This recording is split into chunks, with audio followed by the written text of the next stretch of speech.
Who knows, a friendly little visit like this could be the start of something. You're walking along the street, or you're at a party, Or else you're alone, and then you suddenly dig. You're looking in someone's eyes, you suddenly realize that this could be the start of something big. Hey, Kim here. So over the last number of weeks, I've been taking a deep dive into the year on television that was 1965. Over the course of the year, a number of things become clear. While there are a host of shows that have really stood the test of time for nostalgic viewers out there, or those of us who are reared on Nick at Night, when we're looking at TV as a business, CBS really was the dominant force over the course of 1965. Without fail, every single night saw CBS airing a show which we still remember today. Well, we have one final test. So when we're taking into account the TV season as a whole, things, like I said, seem clear. However, did the industry agree? Who did they vote for as the greatest programs of the year?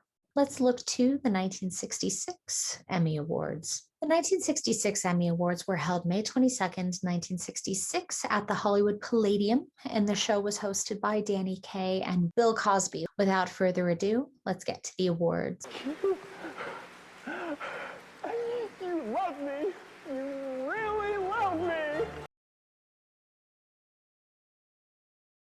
The nominees were David Burns for his work on the Trials of O'Brien, Leo G. Carroll for his work on The Man from U.N.C.L.E., and James Daly for his work on the Hallmark Hall of Fame episode Eagle in a Cage, for those keeping track. Daly would take home the award at the end of the night. Next up, the nominees were Jeanette Nolan for her work on I Spy, Pamela Franklin for her work on Hallmark Hall of Fame, Diane Baker also for her work on Hallmark Hall of Fame, and finally Lee Grant for her work on Peyton Place. Grant would take home the Emmy for her work on the popular primetime soap.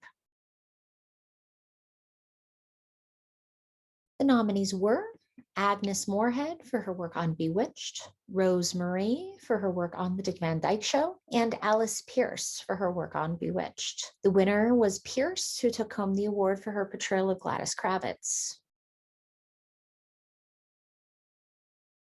The nominees were Werner Klemper for his work on Hogan's Heroes, Frank Gorshin for his work on Batman, Maury Amsterdam for The Dick Van Dyke Show, and Don Knotts for The Andy Griffith Show. Knotts would go home with the award. The nominees were Bill Cosby for his work on I Spy, Richard Crenna for Slattery's People, Robert Culp also for I Spy, David Jansen for The Fugitive, and David McCallum for The Man from U.N.C.L.E. Bill Cosby walked away with the award at the end of the night.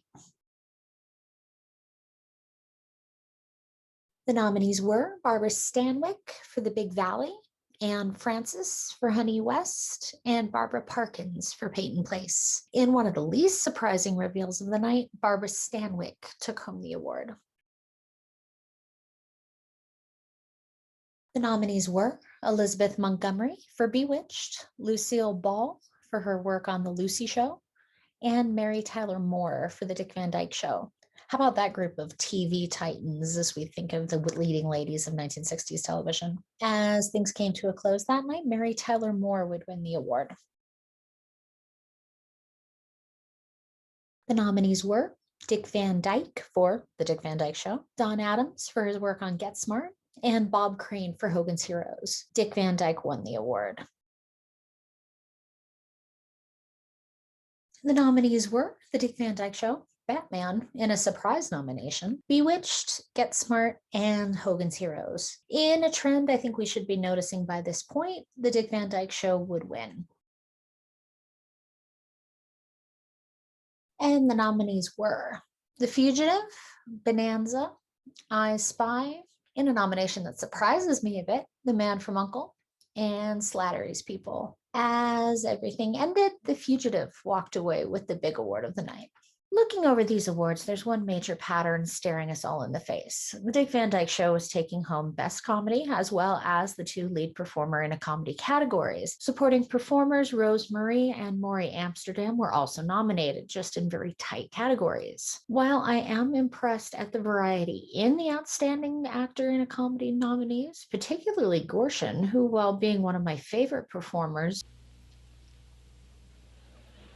Robin, old chum? Once again, it's time to come to the aid of Gotham City and rid its streets of crime and corruption. Correct? Correct! Correct. This time we have in our hands that slippery devil, Mr. Sweat. Mr. Sweat? Holy perspiration. my eye is jaded by a contemporary perspective, I'm surprised to see a superhero show nominated. The category is undoubtedly one of the bigger shows of the night, featuring a lineup of nominees, which are all still household names as either performers or in the characters they played. However, Don Knotts was the Titan to beat that night, and they couldn't.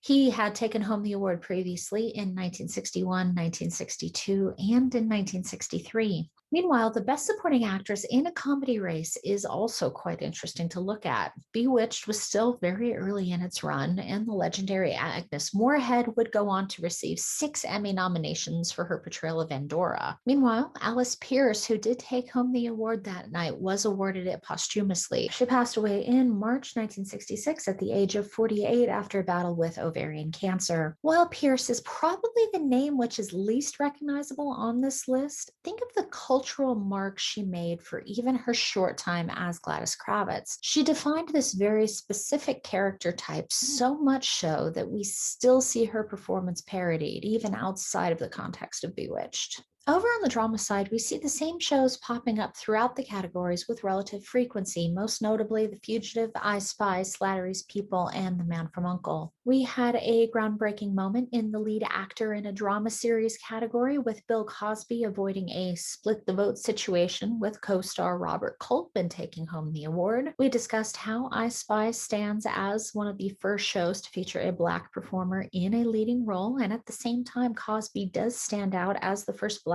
performer to take home the award for Outstanding Lead Actor in a Drama Series. This is also the only category where every performer nominated was from a series nominated for Best Drama. The 5th nominee for Best Drama, the long-running Western series Bonanza, did not receive any acting nominations this year. Meanwhile, the actress nominations are far more freewheeling. There aren't any real stunners among the winners, though Barbara Stanwyck and Anne Francis both received the lone nomination from their shows. Francis also secured a nomination despite the fact Honey West wouldn't receive another season. We also see Peyton Place nominated in both lead and supporting. The win marked Lee Grant's return to form. The actress had been blacklisted throughout much of the 1950s and early 1960s. She started securing roles 2 years earlier, but her work on Peyton Place was probably her most popular recurring role back in the spotlight. We discussed just how much of a titan Peyton Place was during this season. After all, at one point it was running 3 times a week. For better or for worse, though, it was a half-hour primetime soap competing against bigger, longer, and more complex productions.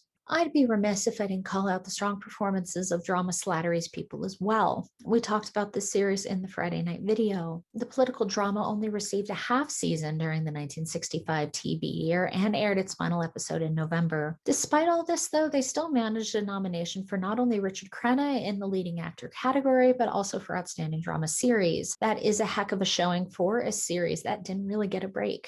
Looking back over the week, a number of new shows debuted in 1965. The Legend of Jesse James, A Man Called Shenandoah, The Steve Lawrence Show, Arc Link Letters Hollywood Talent Scouts, The John Forsythe Show, Run for Your Life, F Troop, My Mother the Car, Please Don't Eat the Daisies, Gidget, Blue Light, Green Acres, Lost in Space, I Spy, Batman, OK Crackerby, The Double Life of Henry Fife, The Baron, The Big Valley, The Long Hot Summer, Laredo, The Dean Martin Show, Tammy, The Wild Wild West, Camp Renamuk, Hank, Convoy, The Sammy Davis Jr. Show, Mr. Roberts, The Smothers Brothers Show, Hogan's Heroes, Honey West, I Dream of Jeannie, Get Smart, The Trials of O'Brien, The Loner, The Faces Familiar, The Wackiest Ship in the Army, and The FBI. However, only a handful of these really took hold, most notably The FBI, F Troop, Green Acres, Lost in Space, Batman, The Wild Wild West, Get Smart, and I Dream of Jeannie. While there were a few more modest successes in this group, most of them were quickly canceled.